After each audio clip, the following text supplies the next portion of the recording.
Welcome back to Open to Truth, a podcast all about exploring big ideas and discovering truth together. My name's Clint. Hi, I'm Tony. Welcome back. And we both just finished the TV show called The Good Place. Yeah. I don't know if you've seen that. Your request. I mean, Melissa and I had watched seasons 1 and 2 or something a couple of years ago. Forgot about it. You just came back to me a few weeks ago and said, you've got to watch the rest of it.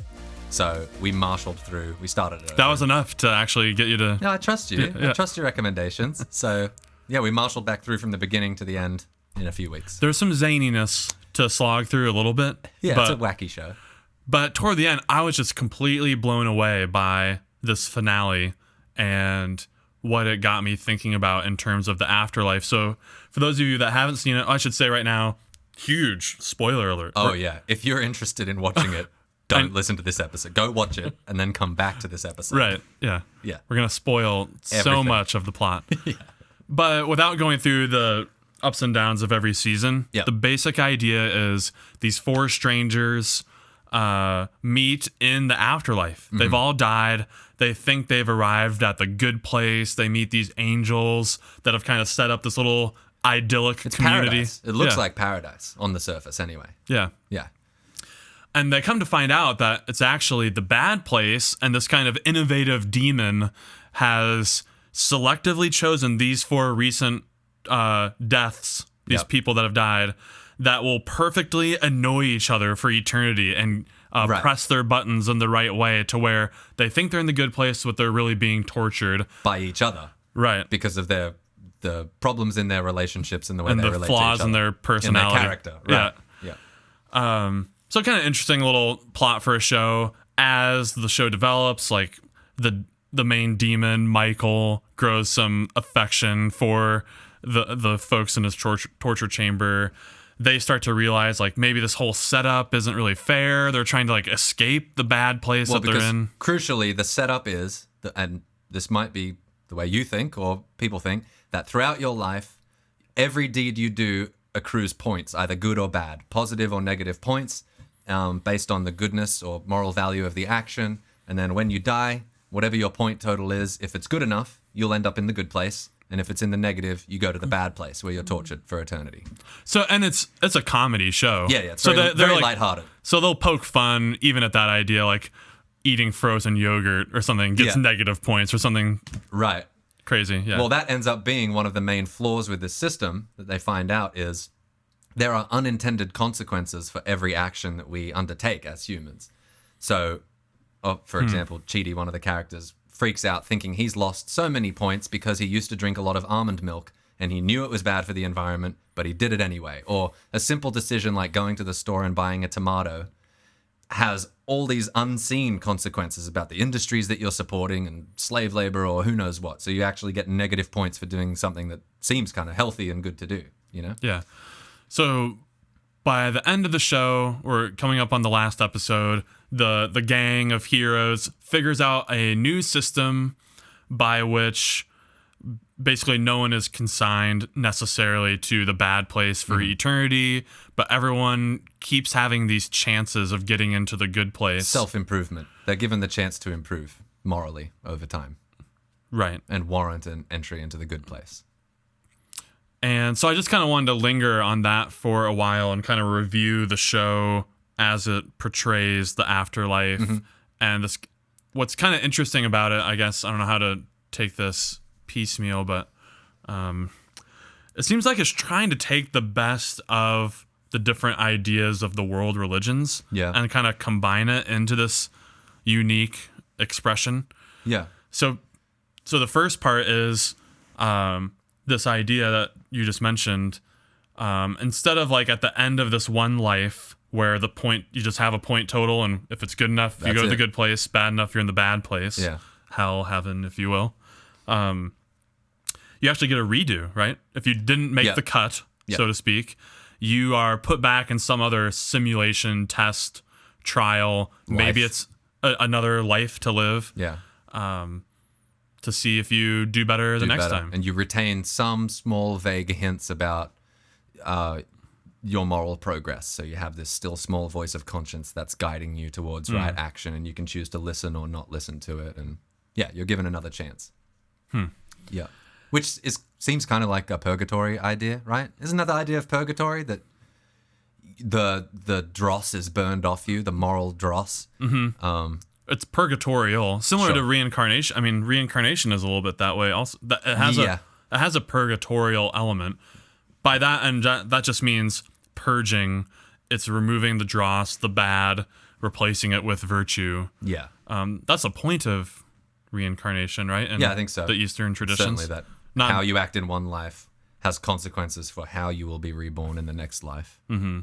And the idea is you increase in virtue until you escape the cycle of samsara and, who knows, dissolve into the ocean of being or something. So that's one filament of it. But I think what really had me emotionally gripped and engaged in this whole show, and particularly this final episode, was just how they were portraying what it's like of being in paradise. The good place. The good place. Because they do eventually get to the good place. Spoiler alert, but we warned you earlier. Yeah. They do get to the good place, and what they quickly discover is there's some problems with the good place. Because it's a paradise that, it's clean buildings, well-kept gardens, there's these doors you can walk through that you can just imagine where you want to go when you walk through it, and you'll be there once you get to the other side. Mm-hmm. There's a personal assistant named Janet who can summon any object of your desire. I want a Coke. Okay, she summons it. I want, I don't know, a hamburger. She'll summon it instantly. So anything you want, you can have it, as much of it as you want. You can go anywhere you want to, and without end. You're there forever. Yeah. And I guess the question is, or the show pokes on that idea and suggests that that might not be all it's cracked up to be. Right. That you might become bored.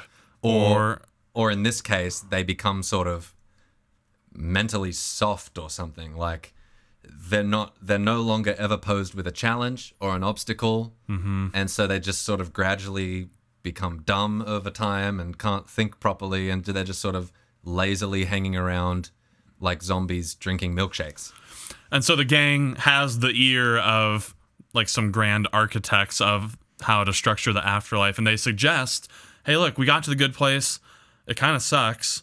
Yeah. What if we introduce this opt-out mechanic where, hey, you are welcome to stay as long as you'd like in this paradise, but then when you're ready to go, you walk through this little archway, and you're done.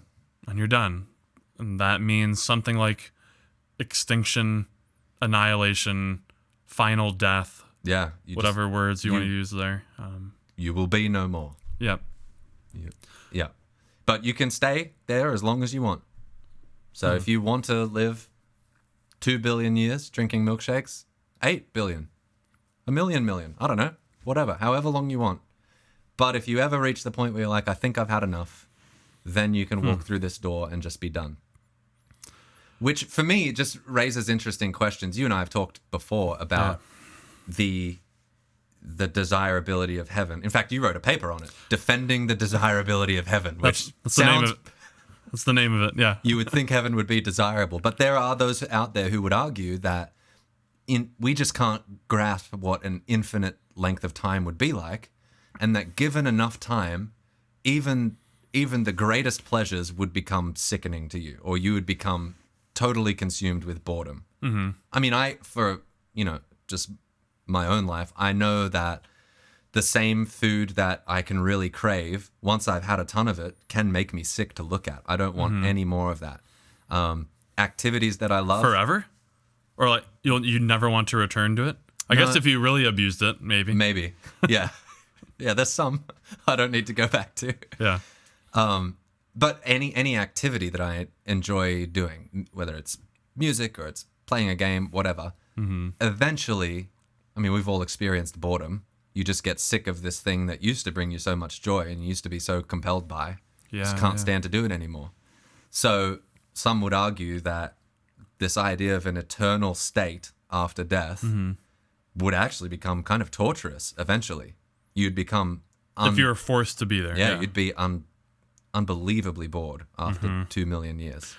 And the question is that true? And in the show, like just for some little vignettes, the different characters have like different vibrant personalities, and so they kind of give themselves to different types of things in the afterlife. Like this one character, Tahani, is kind of a performer, doer sort of person, and so she like becomes a master craftsman at all these different disciplines, carpentry, and who knows what else, fencing, you name it, some activity. She's going to become a pro at it. She's got all the time in the world. So all the time. Imagine however long years, thousands of years it would take to do all that. Become an expert woodworker. Yeah, it's like a lifetime. Yeah. Some like just did like Zen-like meditation for a long time. Maybe some more basal pleasures of just all the good food and drink. Traveling the world, time traveling through ancient history and kind of looking in on what the world might have been like.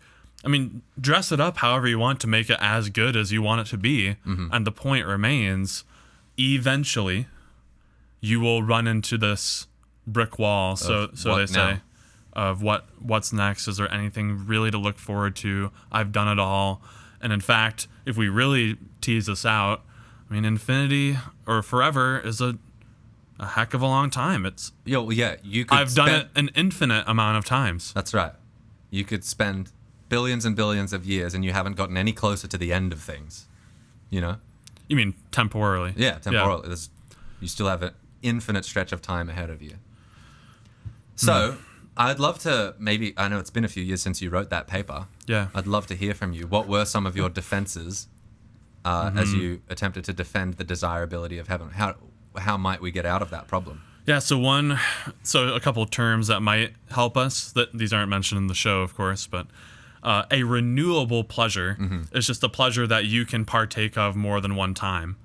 So, of course, if I were to eat this imaginary brownie in my hand, and I ate that, well, I can't do that again, like eat that brownie. Right. It is now gone, and I've digested it. But the activity of just eating brownies, that seems like a pleasurable thing that I can do more than once. I can come back to that. Yeah. And there's a whole host of things like that, just satisfying things on my Maslow hierarchy. Yeah. Each of those things seems like something that I can renew at some point. The desire comes back for it. Yeah, right. Sure. But the real question is, are any of those renewable pleasures inexhaustible? Meaning, if they were exhaustible, that means there will come a point at which I would no longer derive any pleasure from them. It would not be a pleasurable experience to partake of that. Or are there some that are inexhaustible, that you can renew them as many times as you'd like, and there will always be a well to draw from of depth and pleasure to give your life not necessarily meaning. I don't want to go to meaning quite yet, but just that you're enjoying yourself. Yeah. Small sample size. I'm 29. I've not gotten sick of eating yet. Every time that hunger comes around, I do want to eat. Yeah. And I'm happy when I'm eating, when I'm hungry. So that's like you asked me for some evidence. Yeah. As far as that goes, again, it's not a huge sample size. We're talking about a very, very, very long time in the afterlife. Right. But for what it's worth, it's come upon me many times in those 29 years. Yeah. Tens of thousands of times, this pang of hunger. Yeah. And I really, really like eating when you have that pang. When that comes upon me. Yeah. And it is really challenging for me to think of a time when that would no longer be the case. It's almost just part of what it means to have the pang. Yeah, what it means to be a human body and to really want to satiate that desire. Yeah. I don't know if that's enough gravitas to want to keep you in the good place. Just eating is why you're here, because it feels good to eat every day. Right. That lacks a kind of a depth that I think we want, or a richness to experience that we would want to continue to exist. A big one that Christians and other faiths that would purport to worship a deity would include, this I can be in relationship with God. And if God is that being which has this infinitude about it, a depth of character and love for you, that never runs out or would become intolerable to be around. Yeah. Which, I mean, the classic sort of Christian idea of heaven, I think, certainly sort of what I've thought for a long time. Yeah. You'll be caught up in rapturous worship for eternity. Well, I don't necessarily. I don't know if I want to do that. I was thinking that also. Yeah. As a young child. You're saying you're not sure if you want to do that for eternity? Yeah. Well, as it's envisioned, sometimes in the Book of Revelation, you get this picture of like every knee shall bow. We're all in this like huge, I don't know, congregation, outdoor arena where we're all, or a big field or something that stretches as far as the eye could see, and every being that has ever existed is there, and we're all whether or not, I don't know when you think certain people are consigned to perdition, but eventually whichever of us are left are then invited to a worship service. The angels are playing. I don't know if we have a worship team or music. Is that Carrie Job up there singing? Right. I don't know who's leading it, but and then I guess God. I guess when I was a kid, I thought God might be just kind of there on the throne. Yeah, and we're just looking at him, telling him how good he is. So I don't know if that's really what's going to happen. Nor now do I really like want to do that forever. Right. I'd be interested in having a conversation with God. Yeah. Boy. Like, wouldn't that be good? Yeah. If there really is this infinite knowledge and love, and could you ever fully get to know this God, or would there always be some new bedazzlement that he would strike you with? And what's cool about the show is that it kind of reminds you that, oh, of course, if there is an afterlife, it just makes sense that it would be kind of like this life. Right.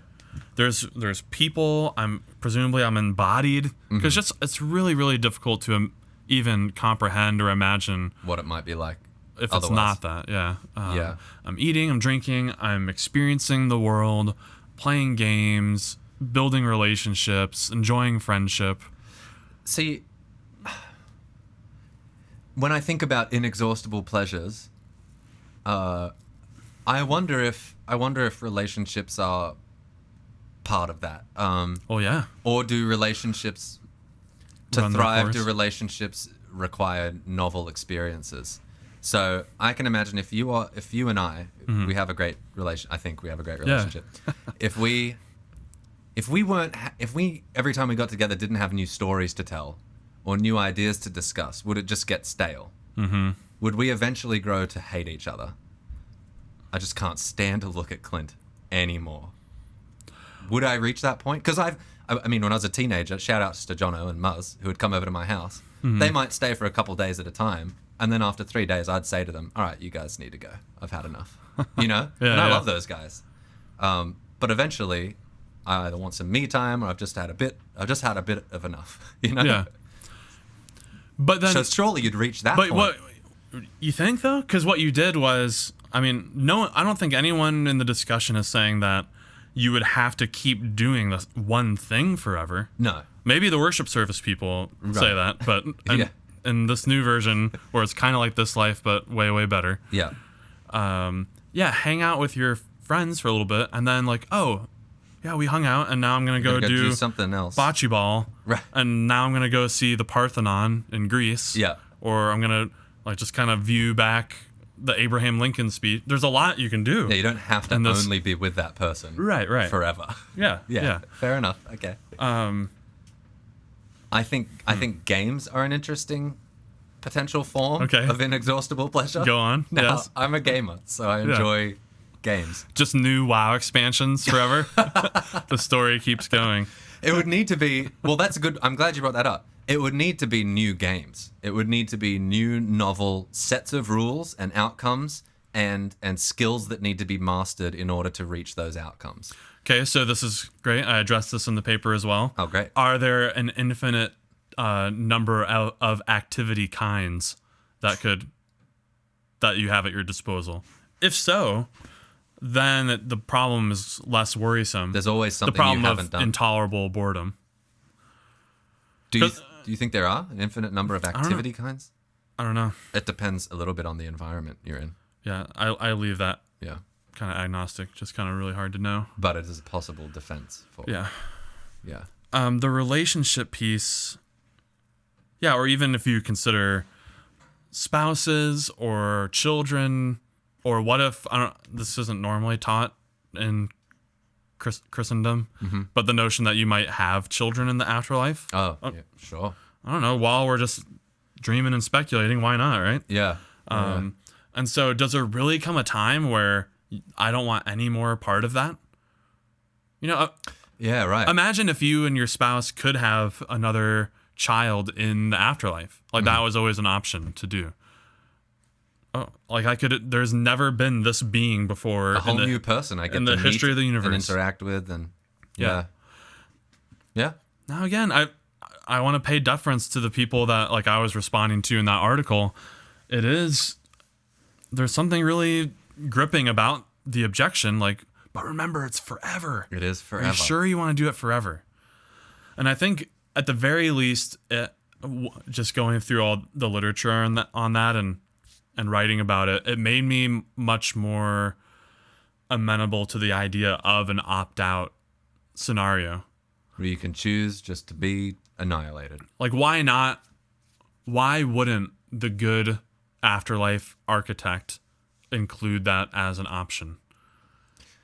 If after very careful therapy and conversations, the person really has arrived at the conclusion that they are done, then... no, don't leave a revolver with a bullet on the table. Yeah, would you ever arrive at that point? Would you ever have gathered enough data to say, okay, yep, I'm ready to not be? Because it's you can't even conceive of the what it's like to not be. There is no what it's like to not be. Yeah, I Right? can't really. It's nonsense. Mm-hmm. So how could you ever?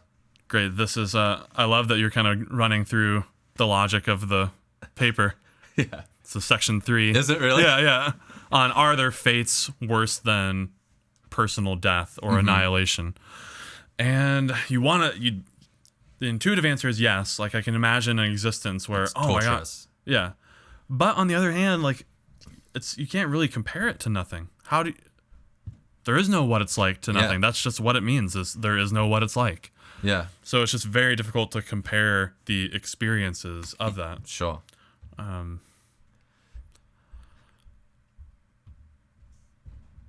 Do you find it fundamentally problematic to include an opt-out function? Like, When the show, I was sad. I was sad. So here's the problem. okay, yeah. You've got friendships, relationships in the good place. Great. Now, And in the show, like they start kind of dropping off. this happens. Yeah. So I'm there for however long, however many Baramies. Yeah. And then Clint decides he's done. He's had enough. He's ready to go. And now the rest of my existence is going to be tainted with sadness because I miss my buddy Clint. Not only that, when I was watching it, I felt so Eleanor and Chidi are like soulmates or whatever. Yeah. And so they're kind of the love thing throughout the whole show. Eventually, Chidi, that's a male name, Yeah. decides that he wants to exit. He's content. He's ready to go. And I couldn't help but feel like, oh my gosh, imagine being Eleanor. Yeah. And like, I'm not good enough to stay around, Right. stick around. You don't love me enough to stay here. And I mean, yeah, she cries a bunch because. Yeah. But it's not course only you like I'll be sad when you're gone. Yeah. It's that like I'm the not novelty enough. has worn off. Yeah. I'm not interesting enough for you to stick around anymore. That's brutal. That sucks. That's pretty rough. So if we want to say, I guess, going back to the sadness thing. Why does also in the show, and I enjoyed it. But I do kind of want to pick it apart a little bit. Right, that's what we're here to do. Why does reaching contentment mean that now you're done? Haven't Why you don't just you stay started? there? Yeah, like isn't that all You the finally arrived. isn't at that the contentment. freaking goal of all this that we're doing? Like people are striving for it, and then the second that you get it, now you want to leave. Yeah. That's so bizarre. Yeah, that is weird. Just how it's phrased. I mean, maybe you Yeah. can phrase it differently. Yeah. But They describe it as being at peace with the time they've spent there, and yeah, they don't need any more time. Mm-hmm. That's a dog trying to break into our Is it? basement. Yeah, I'm sorry. He's not used to the lock we've put on the door, so he tries to nudge it with his Okay. nose, and then he gives up like that. So back to the sadness thing. This idea that there might be some form of suffering in the good place. You and I were talking earlier about how, I don't know if you want to dive into the meaning thing, but like part of what gives our life meaning are the things we contend with and overcome, the struggles that we face and give ourselves to and then rise to and overcome gives us a sense of, I think it's built into human nature. Yeah. To want to grapple with reality and overcome challenges in some way. So I'm not convinced necessarily that the quote unquote good place should be without its challenges. You know? Yeah. And I'm right there. I think you would want to have that. It's just where do you draw the line between a challenge and then like a Gratuitous. painful grief? Yeah. Yeah. A stricken experience. Yeah. But I guess like watching this show, writing that paper, just thinking about it, and as I progress through in this little spiritual journey I'm on, I know a lot less than I thought I did about the afterlife, about heaven. If it seems really good to me, I'm not too worried about just kind of like chucking it in there into my what it might be concept of what it's like. Like, oh, okay, cool. Yeah. Let's have some challenges. Yeah. Maybe the good architect would not design it to where you get prime rib right whenever you think about it, or Mountain Dew or something. Yeah. Maybe I have to actually get up off of my golden lounge chair and go grab one myself. Yeah. I'd exert some effort. Yeah. So I don't know. I guess I'm kind of at the place where I do think it's a real place of existence. I don't really know what it's going to be like, but I do trust if God is genuinely morally perfect, then it's going to be He's got perfect. a good plan. Yeah. Yeah. And that we won't have it figured out before we die. You know, nobody knows what's happening when you die. There's a lot of claims. There's a lot of people who think they know. Nobody knows what happens. Maybe. Oh, here. Let me just circle back. I think I found a better answer. The reason I like the opt-out button is not because I think a lot of people will do it. It's that avenue. It's what the characters in the show initially brought up. Like the fact that you could leave gives the rest of it more meaning. Like it has choice. It's not coercive. Yeah. It would feel kind of strange if you could never ever leave. It would feel like a prison of some kind. Even though it's really, really good. Like there would be this texture of it where like, oh, I could never ever trapped here. Yeah. Yeah.